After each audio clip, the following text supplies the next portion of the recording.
So, boats. There was a hot day in July 2001, a very hot day, and a cold front had been building up across Lake Michigan for about 18 hours.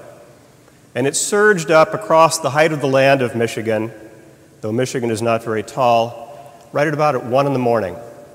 And then it rolled down the side of the state, developing enormous power in front of it. Enormous power. And thunderstorms went in front of it with immense blasts of lightning. Trees were uprooted and knocked down. And then the storm, at about 4 in the morning, surged out across the shore of Lake Huron, across all the vacation cottages, across the beaches. Well, it was still utterly dark. This storm hit the lake, pushing in front of it a blast of wind, more than 60 miles an hour sustained speeds. At that speed of the wind, the water literally gets picked up from the surface and gets atomized, so that the first 12 or 14 feet of air above the lake surface, which has yet to develop into waves, is nothing but spray. Spray that's traveling fast enough that when it hits your skin, it feels as if somebody shot you with a BB. The wind was strong, and it was headed exactly toward the center of a fleet of small boats. Boats about 25 feet to about 40 feet in length. Boats that were doing a special kind of race, a race that only had 2 sailors on each boat.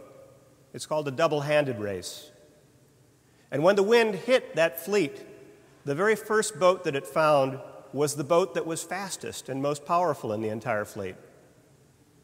It was being sailed by a man named Guy and a woman named Shannon. I had had dinner right next to them the night before the start of the race, where we all began sailing north through Lake Huron, up to Goderich in Canada, making a turn to the left, sailing across to try to finish at Rogers City. Guy was a British person, and he was very puzzled because he didn't know what the finish line was going to look for. And I remember him looking over at me and saying, "So, this Alpena place, are there any marks off the shore?" And we talked about how the race would finish and how there would likely be no air out there, and we'd flounder around being bitten by bugs and being excessively hot and sweating like mad. And we laughed, and we had a beer, and we went back to doing what each other were doing. It was so dark, and it was so unexpected that this wind would hit, that when the wind hit the fleet, it overturned the boat that had Guy and Shannon on it, and they died. We couldn't know that where we were because Dick Green and I were way back. We were one of the slow boats in that race. We were roughly in the exact middle of Lake Huron, and because we were slow, we were lucky. We had daylight before the storm front got to us. And so Dick could call me up from below and say, "Get up here now. We have to take down the sails. Something crazy is happening." I got up on the deck of the boat, and about 3 miles ahead of us, it looked as though a blender had hit the water. We had barely enough time to begin getting the sails down. We hadn't quite gotten them down when that storm with those waves hit us. And I'll tell you, when you are a toy of the wind, it is no fun. The wind was so powerful that we couldn't turn our boat using the sails alone. We had to turn on the engine on an emergency basis to turn that boat around. The waves grew instantly from nothing, from flat to being 5 feet tall. That's rocky. Within 30 minutes, they grew to be 12 feet tall, then 14 feet tall, and the final wave size was 18 feet. Dick and I only had one thing that we could do that day. The only thing we were able to do was to turn around and show a little scrap of our front sail about the size of a tablecloth and sail downwind for 18 hours to try to get back to Port Huron. We had no food, but that was okay because that was the first time in my life that I have ever actually been seasick. So we couldn't eat. We were soaked. We were wearing our fall weather gear, which is supposed to keep you dry, but we'd gotten wet before we put it on. And we were exhausted because we'd already been racing for half a day, day and a half. So we started at a deficit.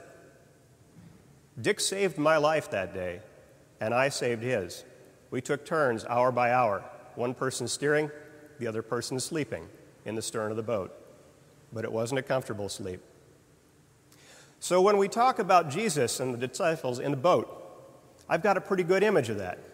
In fact, there were 3 images that occurred to me that day which gave me great happiness for the reinforced faith that Fort Street has always given me. First, after we finished getting things stabilized, I realized it was a Sunday morning, and I knew exactly what would be going on here during that Sunday. All the bloopy people, our good friends, the people we love here, we're not rock stars, we're not fashion models. We would all be coming together that day. There would be kids downstairs in the Donlin Center. There would be people meeting in the McMillan Room. People would be worried about how worship was going to go. It would all be very ordinary here. So though I was in trouble, I knew everything was going to be all right here, and I could picture it being all right. 2, I had the parable of Jesus in the stern of the boat, asleep, in mind, which was useful because it was a good image for me. But as the day went on and we got tireder and tireder, I had an almost miraculous vision occur, and that is that I could finally see how Jesus might have been perceived walking on water, walking between the waves, because the waves make an interesting pattern. You think of waves and you think of the breaking peak of the waves. There's actually a very interesting trail that shows up between the waves, and it would be easy to picture a spirit of sorts walking that trail gently between these ferocious waves, going where it wanted to go, visiting whom it wanted to visit, doing what it needed to do. Those 3 things I've retained since that time.